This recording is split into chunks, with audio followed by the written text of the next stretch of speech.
Hello स्वागत करिছোঁ online study আসামলৈ। আজি আমি মক টেষ্ট পাৰ্ট 14 লৈ আহিছোঁ আৰু ইয়াত ইংলিছ সেকশনটো ডিসকাস কৰা হ'ব। ইয়াত থকা কন্টেন্টখিনি লিষ্টটো দিয়া হৈছে। Fill in the blanks, articles, prepositions, fillers, error detection, vocabulary আৰু ইডিয়মছ আৰু ফ্ৰেজবোৰ ইয়াত সন্নিৱিষ্ট থাকিব। প্ৰথম প্ৰশ্নটো হৈছে fill in the blank. Question number 1 টো হৈছে she doesn't know days to accept or refuse the proposal. She doesn't know days to accept or refuse the proposal. Option বোৰ হৈছে if, that, whether, which আৰু correct option টো হ'ব whether. She doesn't know whether to accept or refuse the proposal. আগবাৰ 2 number প্ৰশ্নৰ ফালে meaning টো উলিয়াব লাগে। ৱৰ্ডৰ ফিকেলৰ মিনিং টো উলিয়াব লাগে আৰু ফিকেলৰ অৰ্থটো হ'ল টু চেঞ্জ ফ্ৰিকুৱেন্টলি বা বাৰে বাৰে সলনি হোৱা। আনহাতে ইয়াত থকা অপশ্যনবোৰ হ'ল কগনিজেণ্ট, আনষ্টেবল, এক্সিডেণ্টেল, ষ্টেডফাষ্ট আৰু ইয়াত থকা অপশ্যনবোৰৰ পৰা কাৰেক্ট অপশ্যনটো হ'ব আনষ্টেবল। ফিকেলৰ অৰ্থ হ'ল বাৰে বাৰে সলনি হোৱা আৰু আনষ্টেবলো একেটা অৰ্থ বুজায়। আনহাতে কগনিজেণ্ট মানে হ'ল নলেজ বা জ্ঞান, আনহাতে এক্সিডেণ্টেল মানে এক্সিডেণ্টেল আৰু ষ্টেডফাষ্ট মানে সুদৃঢ় নিৰ্ণয়, নিৰ্ণয়ৰ বাবে ব্যৱহাৰ কৰা হয়, সুদৃঢ় নিৰ্ণয়ৰ বাবে। 3 নম্বৰ প্ৰশ্নটো হ'ল অপোজিট মিনিং উলিয়াব লাগে, এণ্টনিম ক'ব পাৰি আৰু হেইলৰ অপোজিট মিনিংটো উলিয়াব লাগে। হেইলৰ যি অৰ্থ হয় সেইটো হ'ল তুষাৰ বৰফৰ বৃষ্টিপাত, তুষাৰ বৰফৰ বৃষ্টিপাত আৰু ইয়াত থকা অপশ্যনবোৰ হ'ল ৰেইন, ষ্ট্ৰম, গ্ৰীট আৰু ড্ৰিবল। ইয়াত থকা অপশ্যনবোৰৰ পৰা কাৰেক্ট অপশ্যনটো হ'ব ড্ৰিবল। ড্ৰিবলৰ অৰ্থ হ'ল লাহে লাহে হোৱা বৃষ্টিপাত আৰু হেইলৰ অৰ্থটো হ'ল তুষাৰ বৰফৰ বৃষ্টিপাত আৰু গতিকে এইটো অপোজিট হয়, গতিকে কাৰেক্ট অপশ্যনটো ড্ৰিবল হ'ব। ইডিয়মছ আৰু ফ্ৰেজৰ যি মিনিং উলিয়াব লাগে আৰু ইডিয়মটো দিয়া হৈছে with open arms, with open arms আৰু ইয়াৰ অৰ্থটো হ'ল উইথ অপেন আৰ্মছৰ যে উৎসাহেৰে কাৰোবাক স্বাগত কৰা বা তেনেকুৱা ধৰণৰ। গতিকে ইয়াত থকা অপশ্যনবোৰৰ পৰা কৰ্ডিয়েলিটো কাৰেক্ট অপশ্যন হ'ব। অপশ্যনবোৰ আছে কৰ্ডিয়েলি, অফেন, সেল্ডম, ফ্ৰিকুৱেণ্টলি আৰু কৰ্ডিয়েলিটো কাৰেক্ট অপশ্যন হ'ব। আৰু কৰ্ডিয়েলিৰ অৰ্থটো একেটা হয় যে বন্ধুত্বপূৰ্ণভাৱে বা উৎসাহেৰে, গতিকে উইথ অপেন আৰ্মছ মানে কৰ্ডিয়েলি। 5 নম্বৰ প্ৰশ্নটো হ'ল ইডিয়মৰ মিনিংটো উলিয়াব লাগে। এ বোন অফ কণ্টেনশ্যন, এ বোন অফ কণ্টেনশ্যন আৰু অপশ্যনবোৰ হ'ল strong and healthy bonds, tough men, cause of dispute আৰু পিচফুল থিং। আৰু এ বোন অফ কণ্টেনশ্যনৰ অৰ্থ হ'ল কাজিয়াৰ কাৰণ, কাজিয়াৰ কাৰণ আৰু ইয়াত থকা অপশ্যনবোৰৰ পৰা কজ অফ দ্য ডিছপিউটৰ অৰ্থটোৱে একেটা হয় যে কাজিয়াৰ কাৰণ বুজায় আৰু সেইকাৰণে শুদ্ধ উত্তৰটো কজ অফ ডিছপিউট হ'ব। 6 নম্বৰ প্ৰশ্নটো হ'ল ওৱান ৱৰ্ড ছাবষ্টিটিউশ্যন হয় এইটো আৰু চেণ্টেন্সটোৰ ওৱান ৱৰ্ড ছাবষ্টিটিউশ্যন উলিয়াব লাগে। Amount paid to a man for his labour, কোনোবা এজন মানুহক তেওঁৰ লেবাৰৰ কাৰণে পে কৰা এমাউণ্টটোক কি বুলি কোৱা হয় আৰু ইয়াত থকা অপশ্যনবোৰ হ'ল ইনচেণ্টিভ, ৰিমিউনেৰেশ্যন, গ্ৰেচুইটি আৰু অনাৰেৰিয়াম আৰু ইয়াত থকা অপশ্যনবোৰৰ পৰা 2 নম্বৰ অপশ্যনটো কাৰেক্ট হ'ব, ৰিমিউনেৰেশ্যন। আৰু ইনচেণ্টিভৰ অৰ্থটো হ'ল ভাল কামৰ বাবে উৎসাহ দিবলৈ যি পে কৰা হয়, বস্তু বা কিবা পইচা হ'ব পাৰে সেইটো। গ্ৰেচুইটি মানে টিপ বা তেনেকুৱা ধৰণৰ, ৱেটাৰ বা ড্ৰাইভাৰক দিয়া টিপ এনেকুৱা ধৰণে বুজায় গ্ৰেচুইটি মানে। আনহাতে অনাৰেৰিয়াম মানে উইদাউট কম্পালশ্যন, মানে কম্পালশ্যন নোহোৱাকৈ কাৰোবাক দিয়া পইচা বা তেনেকুৱা ধৰণৰ বস্তু, দায়বদ্ধতা নোহোৱাকৈ কাৰোবাক দিয়া পইচা হয় অনাৰেৰিয়াম মানে। আগবাঢ়ো 7 নম্বৰ প্ৰশ্নৰ ফালে। 7 নম্বৰ প্ৰশ্নটো ওৱান ৱৰ্ড ছাবষ্টিটিউশ্যনে হয়। A diplomatic representative in another country, a diplomatic representative of in another country কি বুলি কোৱা হয় আৰু ইয়াত থকা অপশ্যনবোৰৰ পৰা অপশ্যনবোৰ হৈছে স্পাই, স্পিনষ্টাৰ, বিউৰ'ক্ৰেট আৰু এম্বেচেডাৰ আৰু ইয়াত থকা অপশ্যনবোৰৰ পৰা কাৰেক্ট অপশ্যনটো হ'ব ambassador a diplomatic representative in another কাণ্ট্ৰিক এম্বেচেডৰ বুলি কোৱা হয় আৰু মনত ৰাখিব যেতিয়া আপোনালোকে ভিডিঅ'টো চাব তেতিয়া এই যি বিউৰোক্ৰেট স্পেলিংটো আছে বা এম্বেচেডৰ স্পেলিংটো আছে বা স্পিনষ্টাৰ স্পেলিং আছে সেইবোৰ মনত ৰাখিব সেইবোৰো এটা পটেনচিয়েল কুৱেশ্যন হয় গতিকে বিউৰোক্ৰেট মানে এডমিনিষ্ট্ৰেটিভ অফিচিয়েল হয় আৰু স্পিনষ্টাৰ মানে বিয়াৰ বয়স পাৰ হৈ যোৱা মহিলাক বুজায় স্পিনষ্টাৰ মানে গতিকে মনত ৰাখিব 8 নম্বৰ প্ৰশ্নটো হ'ল কাৰেক্ট স্পেলিংটো উলিয়াব লাগে কোনটো অপশ্যনবোৰৰ থকা কোনটো কাৰেক্ট স্পেল্ড ৱৰ্ড হয় সেইটো উলিয়াব লাগে আৰু ইয়াত অপশ্যনবোৰৰ পৰা সেক্ৰেটাৰী ডি নম্বৰ অপশ্যনটো কাৰেক্ট আছে ACCRETARY সেক্ৰেটাৰী স্পেলিংটো এইটো হয় গতিকে মনত ৰাখিব 9 নম্বৰ প্ৰশ্নটো হ'ল কাৰেক্ট স্পেলিং ৱৰ্ডটো উলিয়াব লাগে আৰু হিনিয়াছৰ অৰ্থটো হ'ল ঘৃণাজনক বা হিনিয়াছ ক্ৰাইম বুলি কোৱা হয় মুভিবোৰ চালে আপোনালোকে হিনিয়াছ ক্ৰাইম বুলি কোৱা জজে শুনে গতিকে ইয়াত যি কাৰেক্ট স্পেল্ড ৱৰ্ড হয় সেইটো হ'ল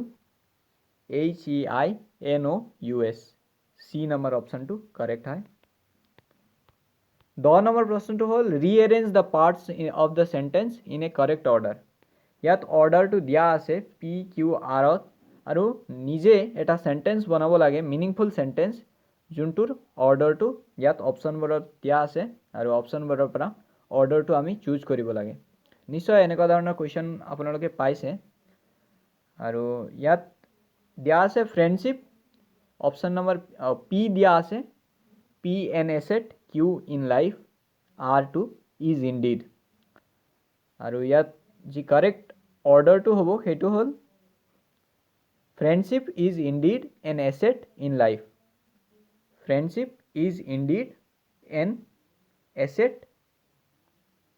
ইন লাইফ গতিকে RPQ friendship is indeed N asset to life RPQ অপশ্যনটো ইয়াত দিয়া আছে 2 নম্বৰ অপশ্যন গতিকে 2 নম্বৰ অপশ্যনটো কাৰেক্ট হ'ব মনত ৰাখিব এনেধৰণৰ কুৱেশ্যন খুদা দেখা যায়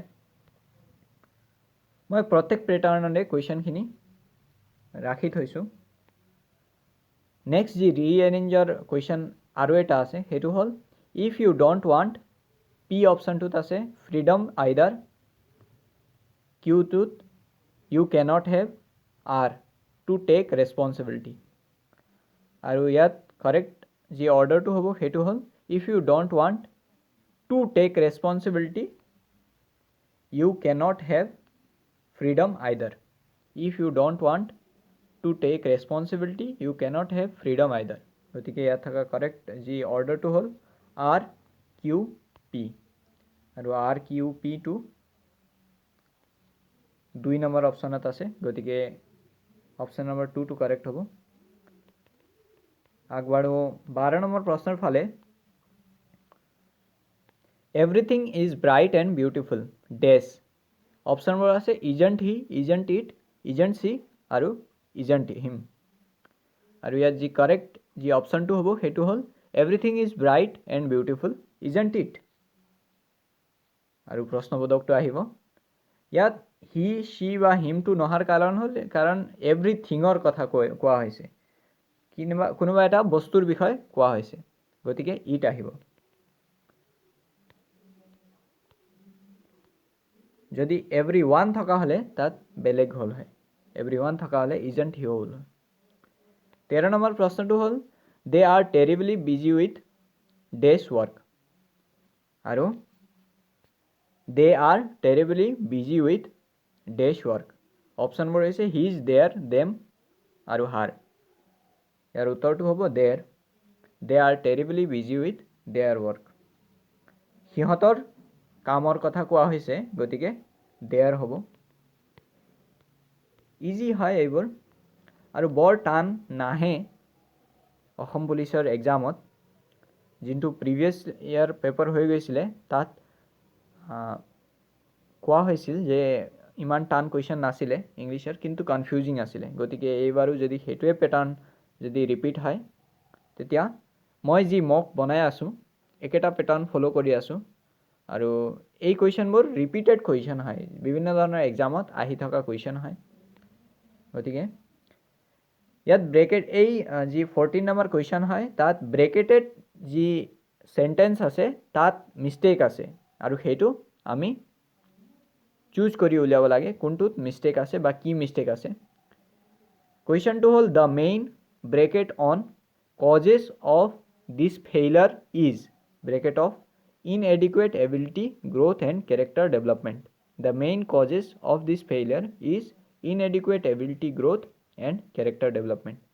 আৰু অপশ্যনবোৰ হ'ল causes of this failure is, cause of this failure are, আৰু 3 নম্বৰ অপশ্যনটো হ'ল causes of this failure are no improvement.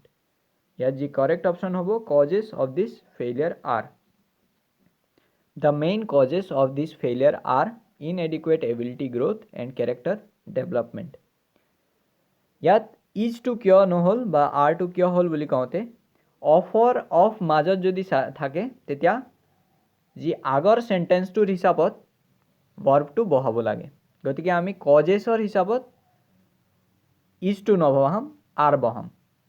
গতিকে অফটো যদি থাকে আগৰ সেন্টেন্সৰ হিচাপত আমি ভাৰ্বটো বহাম। আমি দিছ ফেইলিয়াৰৰ হিচাপত ভাৰ্বটো নবহালোঁ, দ্য মেইন কজেছৰ হিচাপত ভাৰ্বটো বহালোঁ, গতিকে আৰটো আহিব। আৰটো প্লুৰেল হয় আৰু কজেছো প্লুৰেল হয়। নেক্সটটো হ'ল ইম্প্ৰুভ দ্য ব্ৰেকেটেড পাৰ্ট। যি ব্ৰেকেটেড পাৰ্ট আছে সেই তাক ইম্প্ৰুভমেণ্ট কৰিব লাগে। If they did not know' their ability and they do not know' which sport they want to do, they will not learn to play any sports and will not ছাকচিড।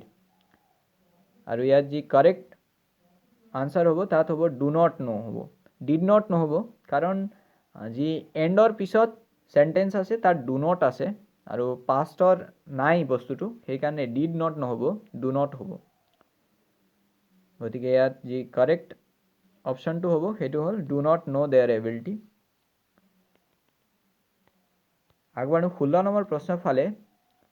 ইয়াত 4টা part দিয়া আছে সেন্টেন্সটোত, আৰু 4টা পাৰ্টৰ ভিতৰত কোনোবা এটা পাৰ্টত ইৰৰ থাকিবও পাৰে বা নাথাকিবও পাৰে। যদি নাথাকে ন' ইৰৰটো মাৰ্ক কৰিব লাগে, আৰু যদি থাকে কোনটো পাৰ্টত মিষ্টেকটো আছে সেইটো অনুকুৱাই দিব লাগে, বা কোনটো পাৰ্টত মিষ্টেক আছে তাত অপশ্যনটো চুজ কৰিব লাগে। আৰু কুৱেশ্যনটো হৈছে these 5 sisters care for one other like mothers, আৰু ন' ইৰৰ। ইয়াত যি কৰেক্ট পাৰ্ট আছে these 5 sisters care for one other, one other নহ'ব, ওৱান আনাদাৰ হ'ব লাগে বা ইচ আদাৰ হ'ব লাগে। ওৱান আনাদাৰ বা ইচ আদাৰ, আৰু এই ওৱান আনাদাৰ বা ইচ আদাৰৰে অৰ্থটো প্ৰায় একে হয়। গতিকে ওৱান আদাৰটো নহ'ব, গতিকে মিষ্টেকটো পাৰ্ট নম্বৰ 2ত আছে, গতিকে 2টো আমি অপশ্যনটো মাৰ্ক কৰিম। গতিকে কেয়াৰ ফৰ ওৱান আনাদাৰ হ'ব বা ইচ আদাৰ হ'ব। মনত ৰাখিব এই দুটা ওৱান আনাদাৰ বা ইচ আদাৰৰ মিনিংটো প্ৰায় একে হয়, অলমোষ্ট সেম। 17 নম্বৰ প্ৰশ্নটো হ'ল our recommendations are based on solid research and exacted analysis, আৰু ন' এৰাৰ। Our recommendations are based on solid research and exacted analysis. আৰু যি কাৰেক্ট পাৰ্ট হয় য'ত ভুল আছে সেইটো হ'ল exacted analysis. exacted নহ'ব, ED টো superfluous হৈ আছে ইয়াত, আৰু যি কাৰেক্ট অপশ্যনটো হ'ব সেইটো হ'ল C নম্বৰ, exacted নহ'ব, exact analysis হ'ব। গতিকে এনেধৰণৰ কৰোঁতে পাৰ্টত চাব লাগে। দ্য ৰেকমেণ্ডেশ্যনছ আৰ যেনেকৈ আমি ইয়াত একো ভুল পোৱা নাই, কাৰণ এছ আছে আৰু তাত প্লুৰেল ভাৰ্ব লগোৱা আছে। গতিকে তেনেধৰণে চাব লাগে এৰৰটো। আৰু ইংলিছ গ্ৰামাৰ বুলি কওঁতে বহুতে এৰৰ ডিটেকশ্যনহে বুলি ভাবে, কিন্তু ৱেটেজটো মেক্সিমাম টাইমছ এনেকুৱা দেখা যায় বা মেক্সিমাম পৰীক্ষাত তেনেকুৱা দেখা যায় যে ভকেবুলাৰীত বেছি ৱেটেজ থাকে। গতিকে চাই ল'ব। নেক্সট প্ৰশ্নটো হ'ল before you finalize any of them search and comparing no error बहुत इजी है before you finalize any of them search and comparing ইয়াত কম্পেয়াৰিং টু কম্পেয়াৰ হ'ব লাগে কম্পেয়াৰিং নহ'ব আইএনজি টু সুপাৰফ্লুৱাছ হৈ আছে গতিকে 3 নম্বৰ অপশ্যনটো কাৰেক্ট হ'ব কম্পেয়াৰিং টু ভুল হৈ আছে ইয়াত কম্পেয়াৰ হ'ব লাগে 19 নম্বৰ প্ৰশ্নটো হ'ল ইয়াতো কিবা এটা পাৰ্টত ভুল আছে সেই পাৰ্টটো অপশ্যনত দিয়া আছে আৰু ভুলটোক আমি ৰিপ্লেচ কৰিব লাগে অপশ্যনটোৰ পৰা 19 নম্বৰ প্ৰশ্নটো হ'ল every book is wrote by Ruskin Bond is a masterpiece every book is wrote by Ruskin Bond is a masterpiece আৰু অপশ্যনবোৰ আছে written has wrote no improvement have written আৰু ইয়াত কাৰেক্টটো হ'ব every book written by Ruskin Bond is a masterpiece হ'ব every book written by Ruskin Bond is a masterpiece is wrote নহ'ব ইয়াত আৰু 20 নম্বৰ প্ৰশ্নটো হ'ল লাষ্ট প্ৰশ্ন ইয়াতো ইম্প্ৰুভমেণ্ট আছে আৰু ৰিপ্লেচ কৰিব লাগে কাৰেক্ট অপশ্যন দি ইম্প্ৰুভমেণ্টটো I was reading the newspaper when I heard the sound of bullets being fired. I was reading the newspaper when I heard the sound of bullets being fired. আৰু অপশ্যনবোৰ আছে when I heard the sounds of bullets, the sound of bullets. আৰু 3 নম্বৰটো হ'ল being fired. আৰু last number অপশ্যনটো হ'ল I was reading the newspaper. আৰু ইয়াত যি ইনকাৰেক্ট অপশ্যনটো হ'ল সেইটো হ'ল বিন ফায়াৰ্ড ইয়াত বিন ফায়াৰ্ড হ'ব নালাগে বিং ফায়াৰ্ড হ'ব লাগে বিং ফায়াৰ্ড আৰু বিন ফায়াৰ্ডটো কিয় নহ'ব বুলি কওঁতে হেজ বা হেড বা হেভৰ লগত বিনটো ব্যৱহাৰ কৰা হয় হেজ বা হেড বা হেভৰ লগত বিনটো ব্যৱহাৰ কৰা হয় আনহাতে বিং ফায়াৰ্ড মানে ফায়াৰ কৰাক বুজায় বিং মানে কৰাক বুজায় গতিকে আজিৰ যি ইংলিছৰ মক আছিলে ইমানে আছিলে আৰু নিজৰ স্ক'ৰটো আপোনালোকে কমেণ্টত ক'ব জনাব আৰু সেই হিচাপত নিজৰ ইম্প্ৰুভমেণ্ট কোনটো ছেকশ্যনত বেছিকৈ কৰিব লাগে সেই হিচাপত কৰিব থেংক ইউ